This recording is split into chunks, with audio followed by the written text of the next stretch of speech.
Hi, Minesh Baxi here, and I'm really excited that you will be listening to fantastic advice that I think every parent should apply in some form or fashion while the children are growing up to learn some important lessons. And that's why I'm excited that Ron Waddell is going to be sharing his information today. Ron, welcome. Thank you, Minesh. It's so good to be with you and have this opportunity to share some things I'm learning and got good feedback from my son Joshua, who's 11. Yeah, I mean, obviously people don't know what we're going to talk about, but to just give them a sense of how intelligently you can train your children about the real world and help them learn about results in life. And I will cover that from my perspective as well.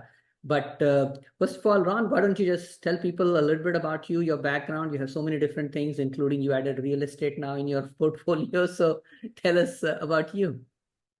Yeah, the real estate is not going as well as I had anticipated, but I'm sticking with it. So yeah, my background originally was in construction management, and I transitioned over to in 2018, founded a nonprofit that has grown, and we're doing quite well. Thank God for that. Got 9 employees, and our mission is to interrupt cycles of violence, incarceration, and poverty, especially with men. We promote healthy masculinity while we go about doing that, a real sense of community. Um, and I also had started some years ago, actually during the pandemic, with my sons, which is now an official LLC that we're partners in, the Lemonade Bros. It was a lemonade stand, and we were able to turn that into an entrepreneurial venture. And now we're set up as an LLC. They've got bank accounts, and it's quite fun. Good for you. Good for you. So one of the challenges I have, and some people may not like my comment here, but I'm not really looking for politically correct anyway. To me, it is funny. Well, maybe not the word funny, but because some people may not see it as funny, is that when a laid off person looks for a secure job with guaranteed income, I just cannot understand that mindset because I've meet people every single day and my heart is for entrepreneurs, to be honest. And these are the people like you who have a vision. You are a visionary leader and you want to provide something to the community as a service. Would I be fair in saying that way? Most definitely, for sure. Exactly. And I think more and more people need to start understanding if you are watching and you're an employee, I highly, highly encourage you to start thinking like an entrepreneur because your job is not going to be around the way you think it is going to be around. It just is not. Okay. Become practical, become real about it because the changes coming place are very fast. So, anyway, so the key part that I think the schools are teaching, which is, hey, get a resume, go get a job, right? You know what I'm talking about, right? Okay. Yeah. Which is the reason I'm writing this book and it's almost done here, edited already, is 7 critical career skills they don't teach in school, right? Awesome. Okay. Yeah. So the first thing which I want to help people understand is if you don't have a results-based thinking and you only have hourly pay job mentality, you are going to suffer in this world today. And Ron, tell us about your process because I'm excited about you sharing this, where you're teaching your children to learn about money, you're teaching them about results, and you're teaching them about improvement. So go ahead and tell us all about that process here. Yeah, so I didn't know I was an entrepreneur at first. I was just really I was working the 9 to 5. I know the story people hear, but I was doing it, and honestly, where I worked, the values where I was working, I was making good money, but the values didn't really align with my personal values, and I was like, ah. And I kind of coach people on that now too. Like, make sure whatever you're doing aligns with your values. So anyway, I launched this, and when I started doing the entrepreneurial work with my sons, it really came from we were reading this book. It's called The Lemonade Wars, which is I was just reading. I read to my sons every night since they were born till they were probably 9 years old.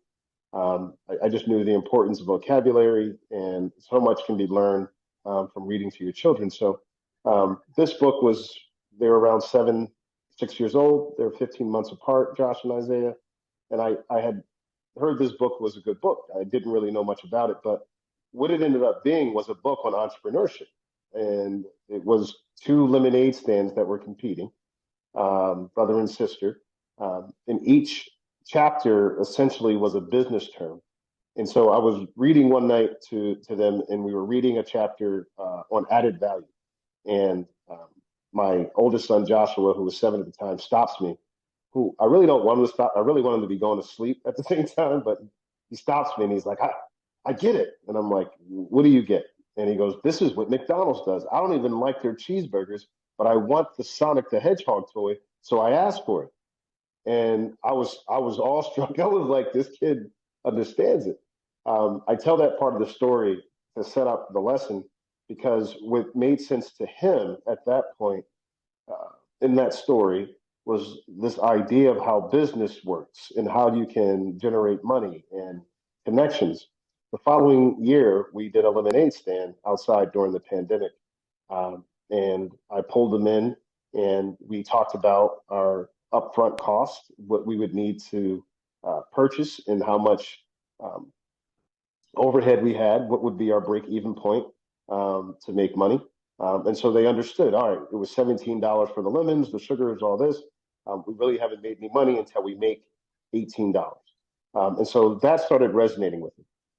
That connects to this story that we're on here now, because at the beginning of this school year, the boys had come back.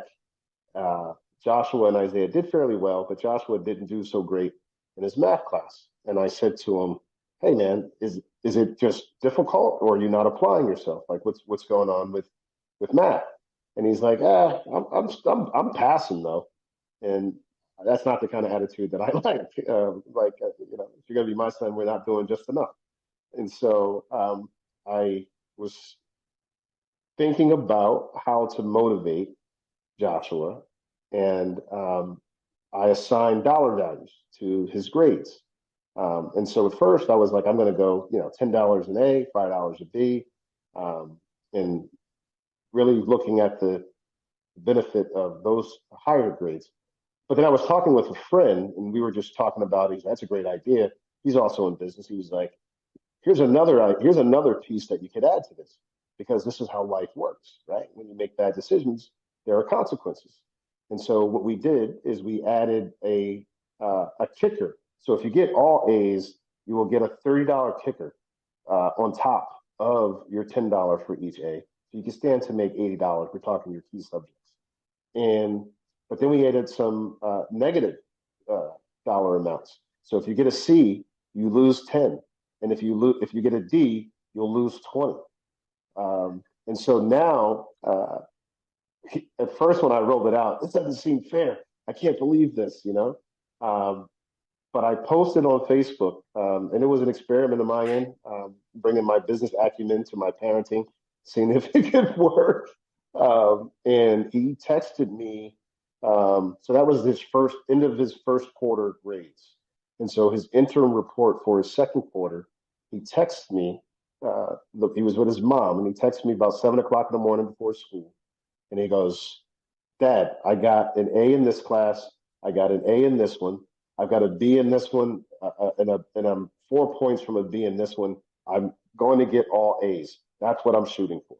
And so it was so cool to get that early morning. I'm getting ready for work, and I get this text from my son, who's excited about this opportunity. And underneath it for him, he goes, "I'm working to get all the money that I can." And so for me, it was about understanding the connection between being motivated and finding what motivates him to be able to do well in that connection. And it was not something that I grew up doing. My mom was very different. It was challenging. I also was kind of an underachiever in school.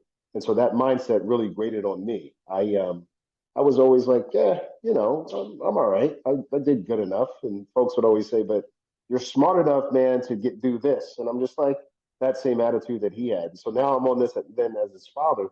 I kind of know those tricks and I kind of see them, but also thinking about how do I strategize around them? What would have worked for me that wasn't presented to me?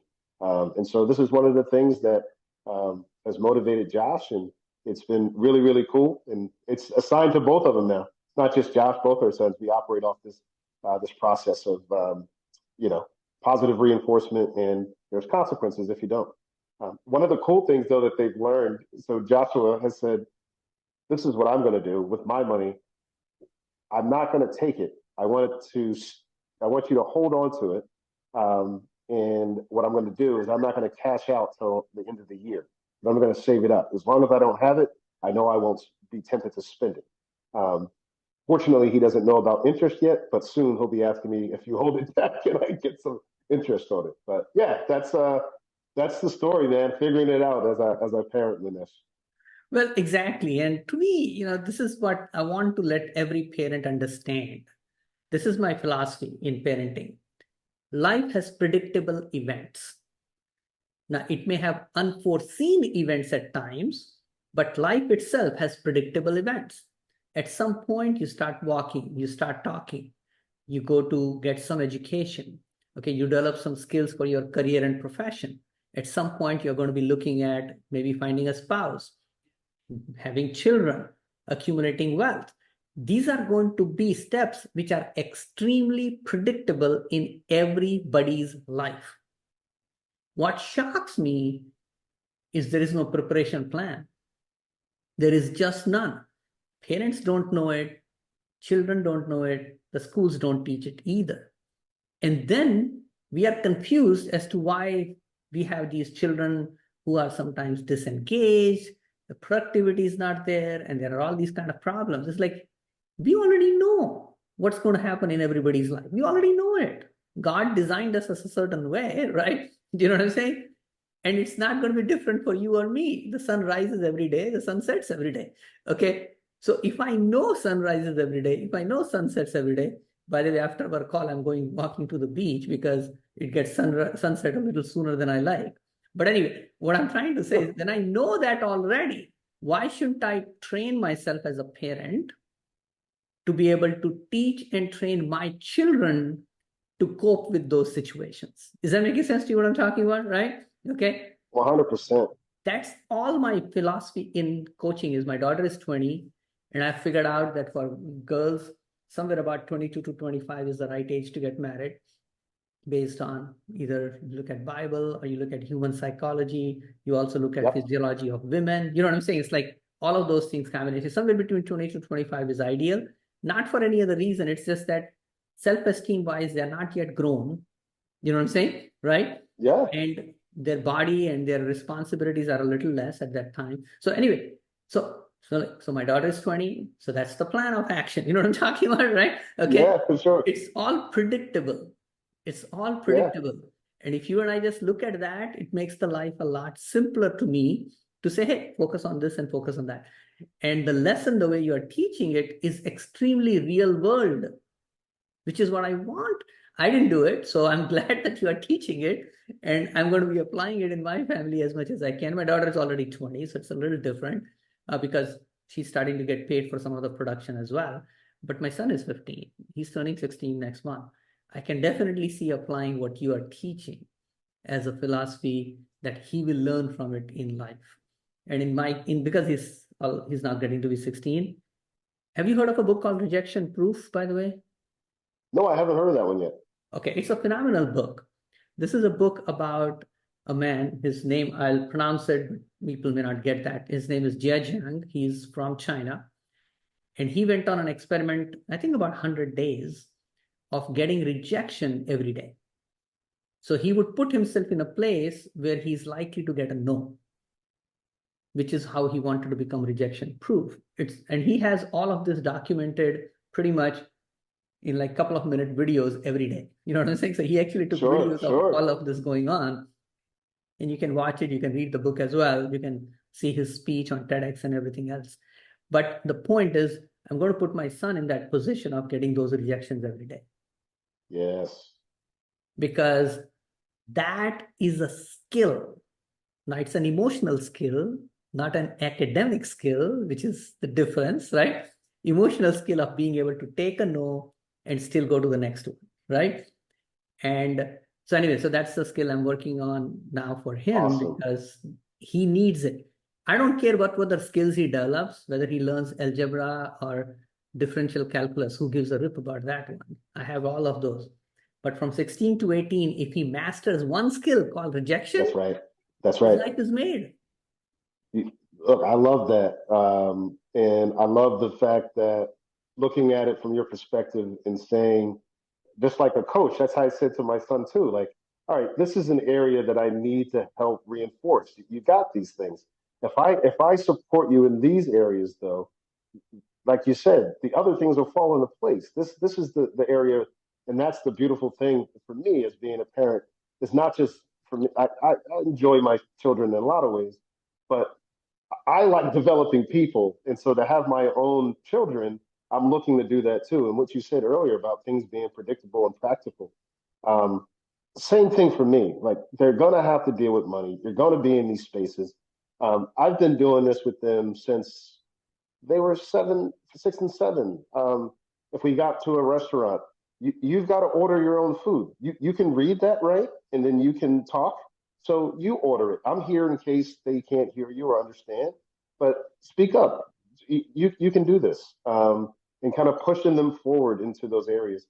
I hadn't thought about this, but it's so true. I deal with that all the time in life. You're going to, and to develop what I call that emotional flexibility, to help it. You get to choose how you interpret a situation. It's up to you. You can choose. It happened, but you get to choose. And so that's a fantastic skill that you're teaching your son, because the rejection. What is it that you make up about it? Right? Like it, the thoughts that come. Oh well, right, I'm moving on. You missed out. But that's the flexibility that you get to develop and choose. And I'm sure, that the author gets to some of that in his book. So I'm putting that on my list, man. Yeah, definitely. And again, you don't, here is what I would recommend. Just go watch the videos on YouTube, okay? And your children can watch it with you. In fact, let me see if I can find a specific video. So I gave this assignment, and somebody I was coaching, she went into Starbucks and got a free drink. Wow. She just went and said, hey, my coach told me that I should order a free drink from Starbucks. I mean, I didn't say specifically that, but she made that up. Yeah. And the lady, and the video is there. I'll find the video. It's like, it's so shocking. The woman is like, okay, which drink do you want? She didn't even say why you're not paying for it. I love it. I love it. So, the point is that we need to understand that there are real world skills which are much more important than sitting in a classroom remembering stuff that you will never, ever use. At 16, I was asked, my daughter was making cold calls for a sales company. Okay. Because I know these are the things they need. And whenever I talk to somebody, it's like, oh, is this a sales job? Is this all commission? It's like everything is sales and everything is commission. What made you think that there is a real salary?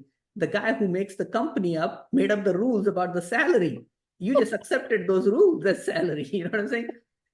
And Yeah. you're like, okay, this is enough for me. You tell me to work. It's like, no, but he makes commission. He just takes a portion of his commission and gives you as income. I mean, it's just that simple. Wow. Yep. Wow. I never thought about it in that context, but you're so right.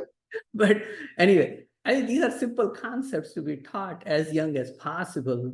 But because people have not been taught, which is why I was saying, when a laid off person tells me I'm looking for a secure job with guaranteed income, I don't laugh at them necessarily because I realize their lack of education and understanding, but it just makes no sense. It's like, oh, I just got fired, so let me go somewhere else and get fired again. I'm like, okay. Right. So anyway, Ron, if there is any project you are doing that you would like other people to support you on, or you want to share something where people can get hold of you, tell us. Yeah, please. You can find us on, all social media platforms, Legendary Legacies Incorporated or legendlegacy.org. Um, we are a 501c3 nonprofit, so all donations are fully tax refundable. And we're working on, there's an initiative going on right now, if you happen to chime in, for brothers that come out of incarceration. A lot of times when they leave our jail, they don't have anything, except for the clothes they have on their back. So we prepare, kind of a welcome home bag that has your basic toiletries, some t-shirts, undershirts, and things like that. So we're collecting to re-up for those bags. So if you go to our webpage or any of our social media platforms, you'll see a link for that. And if you want to go to the Amazon registry, please, we would love that support. And just continue to follow us, share our page. We continue to impact our community. Thank you. I'll definitely post a link here so people can find out more about you. And thanks for taking the time. I know it's a busy time. Christmas is just a couple of days away, but you chose to come here because you and I share the passion of parenting. So it's fun to talk to you about it. 100%. I do enjoy jumping on and having this conversation with you, Minesh. I appreciate you. Thank you.